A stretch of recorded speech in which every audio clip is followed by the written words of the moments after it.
বিদ্যালয় সংসদের চলতি শিক্ষাবর্ষের আমার প্রিয় উচ্চ মাধ্যমিক পরীক্ষার্থীবৃন্দ, তোমাদের সবার জীবনের সাফল্য এবং উন্নতি কামনা করে আজ আগামী 2024 উচ্চ মাধ্যমিক ফাইনাল পরীক্ষার সাফল্যের লক্ষ্যে উচ্চ মাধ্যমিক রাষ্ট্রবিজ্ঞান বিষয়ের উপরে একটি লাস্ট মিনিট সাজেশন উপস্থাপন করতে চলেছি। আমি আশা করব এই সাজেশনটি তোমরা যদি পরীক্ষার প্রস্তুতি হিসাবে পুরোপুরি অনুশীলন করো তাহলে তোমরা ফাইনাল পরীক্ষায় 100% সফলতা পাবে এবং পরীক্ষায় বাজিমাত করবে, এতে সন্দেহের কোনো অবকাশ নেই। সেই সঙ্গে তোমাদের বিশেষ অবগতির জন্য জানাচ্ছি, আমি উচ্চ মাধ্যমিক আর্টস অর্থাৎ কলা বিভাগের সমস্ত বিষয়ের উপরে প্রশ্ন উত্তরের সাজেশন প্রস্তুত করেছি।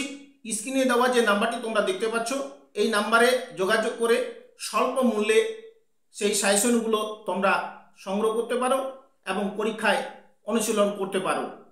তাহলে চলো দেখে নাও যে প্রশ্নগুলো এবার পরীক্ষার জন্য অত্যন্ত গুরুত্বপূর্ণ, সেগুলো তোমাদের সামনে এবার ধারাবাহিকভাবে উপস্থাপন করছি। লাস্ট মিনিট সাজেশন ফর উচ্চ মাধ্যমিক পরীক্ষা 2024, বিষয় রাষ্ট্রবিজ্ঞান, নিউ সিলেবাস, পূর্ণমান 80। বিভাগ ক, নিম্নলিখিত প্রশ্নগুলির অতি সংক্ষিপ্ত উত্তর দাও, যে কোনো 12টি। এই বিভাগের জন্য মোট বরাদ্দ নম্বর রয়েছে 1×12, মোট 12, মোট 16টি প্রশ্ন থাকবে। প্রথম প্রশ্ন, কোশ্চিন নাম্বার 1, রাষ্ট্রের মস্তিষ্ক কাকে বলা হয়? উত্তর সরকার। পরের প্রশ্ন, কোশ্চিন নাম্বার 2, কাকে রাষ্ট্রবিজ্ঞানের জনক বলা হয়? উত্তর এরিস্টটল। অথবা রাষ্ট্রকে নিয়েই রাষ্ট্রবিজ্ঞানের চর্চার শুরু ও সমাপ্তি, একথা বলেছেন কে? উত্তর গার্নার। পরের প্রশ্ন, কোশ্চিন নাম্বার 3, দি প্রিন্স গ্রন্থের রচয়িতা কে?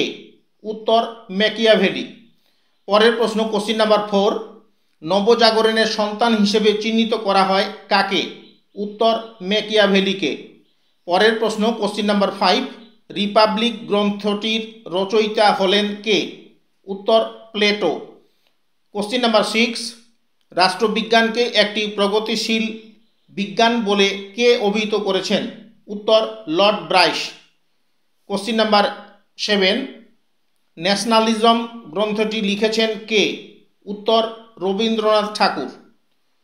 কোশ্চিন নাম্বার 8, এক জাতি এক রাষ্ট্র উক্তিটির প্রবক্তা কে? উত্তর উইলসন। কোশ্চিন নাম্বার 9, রাষ্ট্রবিজ্ঞান বিষয়কে বিজ্ঞান বলা যায় না কেন? উত্তর, রাষ্ট্রবিজ্ঞানকে বিজ্ঞান না বলার যুক্তি হলো যে রাষ্ট্রবিজ্ঞানের বিষয়বস্তু ব্যাপক, জটিল এবং নিশ্চিত সিদ্ধান্ত নেওয়া যায় না। রাষ্ট্রবিজ্ঞান তত্ত্ব নির্ভর ও ধারাবাহিকতার অভাব, বৈজ্ঞানিক পদ্ধতি প্রয়োগ করে সর্বজনীন ফলাফল পাওয়া যায় না। কোশ্চিন নাম্বার 10, ভারতীয় নাগরিককে ভোটাধিকার প্রদান করা হয় কত বছর বয়সে? উত্তর 18 বছর। পরের প্রশ্ন, কোশ্চিন নাম্বার 11, ভারতের রাষ্ট্রপতি পদপ্রার্থীর ন্যূনতম বয়স কত? উত্তর 35 বছর। কোশ্চিন নাম্বার 12, যে ধারায় অঙ্গরাজ্যে শাসনতান্ত্রিক অচলাবস্থা ঘোষণা করা হয় তার ধারা নম্বর কত? উত্তর 356 নম্বর ধারা। কোশ্চিন নাম্বার 13, প্রধানমন্ত্রীকে কে নিয়োগ করেন? উত্তর রাষ্ট্রপতি। অথবা মডার্ন ডেমোক্রেটিস গ্রন্থের রচয়িতা কে? উত্তর লর্ড ব্রাইস। কোশ্চিন নাম্বার 14, একটি চাপ সৃষ্টিকারী গোষ্ঠীর উদাহরণ দাও। উত্তর আইএনটিইউসি।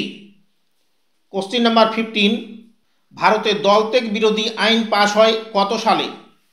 উত্তর 1985। কোশ্চিন নাম্বার 16, ভারতে ভাষার ভিত্তিতে কোন পার্টি গড়ে উঠেছে? উত্তর গোর্খালিগ। পরের প্রশ্ন, কোশ্চিন নাম্বার 17, রাষ্ট্রকে শ্রেণী নিপীড়নের যন্ত্র বলেছেন কে? উত্তর মার্কস। পরের প্রশ্ন, কোশ্চিন নাম্বার 18, মার্ক্সীয় দৃষ্টিতে রাষ্ট্রকে কি বলা হয়? উত্তর, রাষ্ট্রকে শ্রেণী শোষণের যন্ত্র বলা হয়েছে। পরের প্রশ্ন, কোশ্চিন নাম্বার 19, পররাষ্ট্রনীতির প্রধান নির্ণায়ক হল কোন নীতি? উত্তর কূটনীতি। পরের প্রশ্ন, কোশ্চিন নাম্বার 20, শক্তির একটি উপাদান কি? উত্তর ক্ষমতা। কোশ্চেন নাম্বার 21, বিশ্ব রাজনীতিতে জাতীয় স্বার্থ হলো শেষ কথা, এই উক্তিটির বক্তা কে? উত্তর মর্গেনথাউ। কোশ্চেন নাম্বার 22, সাধারণভাবে মনে করা হয় যে ঠান্ডা লড়াই কথাটি প্রথম প্রয়োগ করেছিলেন কে? উত্তর ওয়াল্টার লিপম্যান। কোশ্চেন নাম্বার 23, কমিনফর্ম গঠন করেছিলেন কে? উত্তর স্টালিন। কোশ্চেন নাম্বার 24, ভারতে ধর্মের ভিত্তিতে গঠিত একটি রাজনৈতিক দলের নাম লেখো। উত্তর হিন্দু মহাসভা, মুসলিম লীগ। কোশ্চেন নাম্বার 25, ভারতের পররাষ্ট্রনীতির অন্যতম মৌলিক বৈশিষ্ট্য কি? উত্তর পঞ্চশীল নীতি অনুসরণ। কোশ্চেন নাম্বার 26, ভারতের পররাষ্ট্রনীতির প্রধান স্রষ্টা কে ছিলেন? উত্তর জওহরলাল নেহেরু। কোশ্চেন নাম্বার 27, নেহেরু পঞ্চশীলের কথা সর্বপ্রথম ঘোষণা করেন কত সালে? উত্তর 1954 সালে। পরের প্রশ্ন 28, সম্মিলিত জাতিপুঞ্জ কত সালে প্রতিষ্ঠিত হয়? উত্তর 1945। কোশ্চেন নাম্বার 29, নিরাপত্তা পরিষদে স্থায়ী সদস্যের সংখ্যা কত? উত্তর 5। কোশ্চেন নাম্বার 30, সম্মিলিত জাতিপুঞ্জ কয়টি মূল বিভাগ নিয়ে গঠিত? উত্তর 6টি। কোশ্চেন নাম্বার 31, নিরাপত্তা পরিষদে ভেটো প্রয়োগ করতে পারে শুধুমাত্র কোন সদস্য? উত্তর স্থায়ী সদস্য রাষ্ট্র। পরের প্রশ্ন কোশ্চেন নাম্বার 32, সামাজিক সচলতার প্রধান সূচক কি? উত্তর পেশাগত। পরের প্রশ্ন কোশ্চেন নাম্বার 33, উলম্বী সচলতা কত প্রকার? উত্তর 2। পরের প্রশ্ন 34, ভারতীয় সমাজ ব্যবস্থার মূল ভিত্তি কি? উত্তর কৃষি। পরের প্রশ্ন কোশ্চেন নাম্বার 35, ভারতবর্ষে কিশোর অপরাধের কারণ কি? উত্তর অর্থনৈতিক। পরের প্রশ্ন 36, ইকুয়াল রেমুনারেশন অ্যাক্ট গৃহীত হয় কত সালে? উত্তর 1973 সালে। আমার প্রিয় পরীক্ষার্থী, এবারে তোমাদের সামনে উপস্থাপন করছি বিভাগ খ। নিম্নলিখিত প্রশ্নগুলির উত্তর দাও যে কোনো 6টি। এই বিভাগের জন্য বরাদ্দ নম্বর থাকবে 2 × 6 মোট 12, মোট প্রশ্ন সংখ্যা থাকবে 10টি। প্রথম প্রশ্ন কোশ্চেন নাম্বার 1, রাষ্ট্রবিজ্ঞানের একটি গ্রহণযোগ্য সংজ্ঞা দাও। পরের প্রশ্ন কোশ্চেন নাম্বার 2, রাষ্ট্রবিজ্ঞানের 2টি প্রধান উপাদানের নাম লেখো।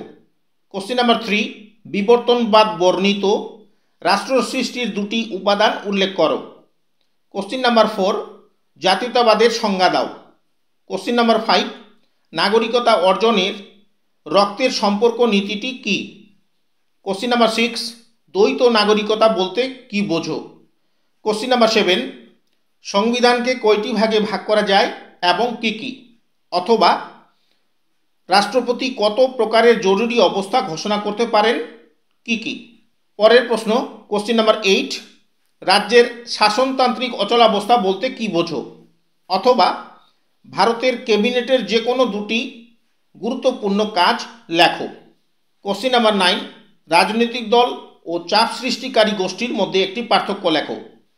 কোশ্চেন নাম্বার 10, রাজনৈতিক দলের সংজ্ঞা দাও। কোশ্চেন নাম্বার 11, সন্ত্রাসবাদীদের আসল লক্ষ্য কি? অথবা সন্ত্রাসবাদের কয়টি শ্রেণী ও কি কি? কোশ্চেন নাম্বার 12, ভারতে সন্ত্রাসবাদ দমনের যে কোনো 2টি আইনি ব্যবস্থার নাম লেখো। কোশ্চেন নাম্বার 12, অথবা মার্ক্সবাদের 3 জন প্রবক্তার নাম লেখো। কোশ্চেন নাম্বার 13, সর্বোদয় কি? কোশ্চেন নাম্বার 14, শ্রেণী বলতে কি বোঝায়? কোশ্চেন নাম্বার 15, বিপ্লবের জন্য 2টি শর্ত পালিত হওয়া প্রয়োজন, শর্ত 2টি কি কি? কোশ্চেন নাম্বার 16, মর্গান্থ কিভাবে শক্তির সংজ্ঞা দিয়েছেন? কোশ্চেন নাম্বার 17, ঠান্ডা লড়াই বলতে কি বোঝো? কোশ্চেন নাম্বার 18, জোট নিরপেক্ষতা বলতে কি বোঝায়? কোশ্চেন নাম্বার 19, তৃতীয় বিশ্বের যে কোনো তিনটি দেশের নাম লেখো। কোশ্চেন নাম্বার 20, ভারতের পররাষ্ট্রনীতির যে কোনো দুটি বৈশিষ্ট্য উল্লেখ করো। কোশ্চেন নাম্বার 21, সমাজতত্ত্বের একটি সর্বজনগ্রাহ্য সংজ্ঞা দাও।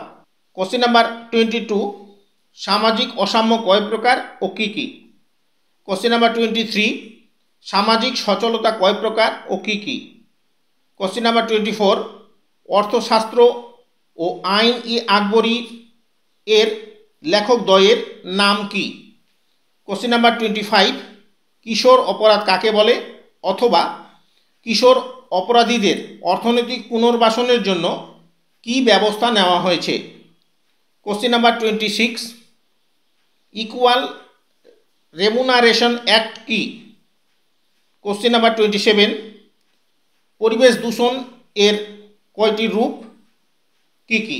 আমার প্রিয় পরীক্ষার্থী, এবারে তোমাদের সামনে উপস্থাপন করছি বিভাগ গ। নিম্নলিখিত প্রশ্নগুলির মধ্যে 9টি প্রশ্নের উত্তর দাও। এই বিভাগের জন্য মোট বরাদ্দ নম্বর থাকবে 9 × 4 = 36। মোট প্রশ্ন থাকবে 12টি। প্রথম প্রশ্ন, কোশ্চেন নাম্বার 1, টিকা লেখো, রাষ্ট্রবিজ্ঞান ও ইতিহাস। কোশ্চেন নাম্বার 2, নাগরিকতার সংজ্ঞা দাও। নাগরিক ও বিদেশিদের মধ্যে পার্থক্যগুলি আলোচনা করো। দুটোই প্রশ্ন অত্যন্ত গুরুত্বপূর্ণ। পরের প্রশ্ন, কোশ্চেন নাম্বার 3, আধুনিক রাষ্ট্রে বিচার বিভাগের কার্যাবলী সংক্ষেপে আলোচনা করো। পরের প্রশ্ন, কোশ্চেন নাম্বার 4, দ্বিদলীয় ও বহুদলীয় ব্যবস্থা সম্পর্কে আলোচনা করো। কোনটি অধিকতর গ্রহণযোগ্য বলে তুমি মনে করো? কোশ্চেন নাম্বার 5, চাপ সৃষ্টিকারী গোষ্ঠী বলতে কি বোঝায়? রাজনৈতিক দলের সঙ্গে চাপ সৃষ্টিকারী পার্থক্যগুলি কি কি? কোশ্চেন নাম্বার 6, সর্বোদয় সম্পর্কে গান্ধীজির মতামত ব্যাখ্যা করো। কোশ্চেন নাম্বার 7, বিশ্বায়ন বলতে কি বোঝো? বিশ্বায়নের প্রকৃতি বিশ্লেষণ করো। কোশ্চেন নাম্বার 8, ঠান্ডা লড়াইয়ের অর্থ ও উৎপত্তির কারণ আলোচনা করো। কোশ্চেন নাম্বার 9, পররাষ্ট্রনীতির সংজ্ঞা এবং উদ্দেশ্যগুলো আলোচনা করো। কোশ্চেন নাম্বার 10, সামাজিক অসাম্য কাকে বলে? সামাজিক অসাম্যের কারণ কি ও কয় প্রকার? কোশ্চেন নাম্বার 11, ভারতীয় সমাজ ব্যবস্থার পর্যালোচনা করো। কোশ্চেন নাম্বার 12, কিশোর অপরাধের সংজ্ঞা দাও। কিশোর অপরাধের কারণগুলি বিশ্লেষণ করো। কোশ্চেন নাম্বার 14, সন্ত্রাসবাদের অর্থ কী? সন্ত্রাসবাদের শ্রেণীবিভাগ করো। অথবা পররাষ্ট্রনীতির অর্থ কী? পররাষ্ট্রনীতির নির্ধারকগুলি আলোচনা করো। কোশ্চেন নাম্বার 15, জোট নিরপেক্ষ নীতি বলতে কি বোঝো? ভারতের পররাষ্ট্রনীতির অন্যতম বৈশিষ্ট্য হিসেবে জোট নিরপেক্ষ নীতি ব্যাখ্যা করো। কোশ্চেন নাম্বার 16, জাতীয় স্বার্থের অর্থ ও শ্রেণীবিভাগ করো। জাতীয় স্বার্থের উদ্দেশ্যগুলো কি? কোশ্চেন নাম্বার 17, নাগরিকতা বলতে কি বোঝায়? নাগরিকতা কিভাবে বিলুপ্ত হয়? আমার প্রিয় পরীক্ষার্থী, এতক্ষণ সময় ধরে তোমরা যারা আমার উপস্থাপনায় আমার চ্যানেল ওপেন এডু স্টারের লাস্ট মিনিট সাজেশন 2024 রাষ্ট্রবিজ্ঞান বিষয়ের আলোচনা তোমরা শুনছিলে, আমার আলোচনার কোনো অংশ যদি তোমাদের এতটুকু ভালো লেগে থাকে, তাহলে সেই ভালো লাগা থেকে আমার চ্যানেলটিতে তোমরা বেশি বেশি করে লাইক দিয়ে তোমাদের বন্ধুবান্ধবের কাছে বেশি বেশি করে শেয়ার করে দাও। এবং এরকম আরও অনেক গুরুত্বপূর্ণ আলোচনা পেতে তোমাদের মোবাইলের অল নোটিফিকেশন সহ বেল আইকন প্রেস করে আমার চ্যানেলটি সাবস্ক্রাইব করে নাও। এবং তোমরা যারা অলরেডি সাবস্ক্রাইব করে নিয়েছো, তোমাদের সবাইকে প্রাণ ঢালা অভিনন্দন জানিয়ে শুরু করছি আলোচনার পরবর্তী অংশ, বিভাগ ঘ। যে কোনো 4টি প্রশ্নের উত্তর দাও। এই বিভাগের জন্য মোট বরাদ্দ নম্বর থাকবে 4 × 5 মোট 20 এবং মোট প্রশ্ন সংখ্যা থাকবে 6টি। এবারে উপস্থাপন করছি কোশ্চেন নাম্বার 1, রাষ্ট্রবিজ্ঞান কি বিজ্ঞান পদবাচ্য? সংক্ষেপে লেখো। কোশ্চেন নাম্বার 2, রাষ্ট্রের সংজ্ঞা দাও। সংজ্ঞা অনুসারে রাষ্ট্রের বৈশিষ্ট্যগুলি আলোচনা করো। সম্মিলিত জাতিপুঞ্জ কি রাষ্ট্র?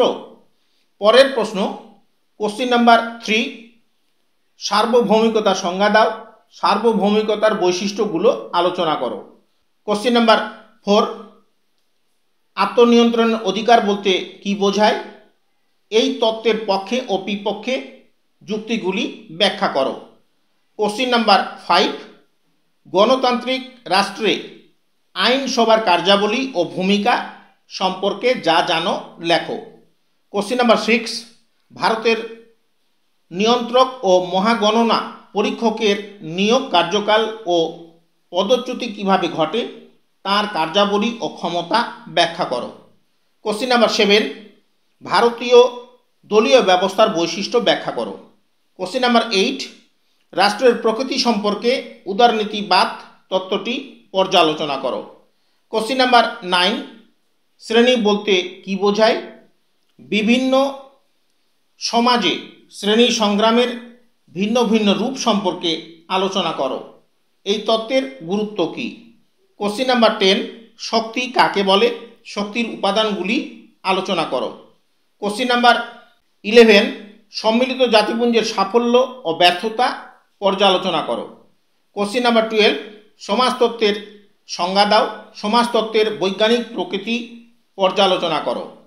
কোশ্চিন নাম্বার 13, ভারতের সমাজতত্ত্বের উদ্ভবের ইতিহাস আলোচনা করো। কোশ্চিন নাম্বার 14, কিশোর অপরাধ কাকে বলে? ভারতের কিশোর অপরাধ দমনের জন্য কি কি ব্যবস্থা গ্রহণ করা হয়েছে?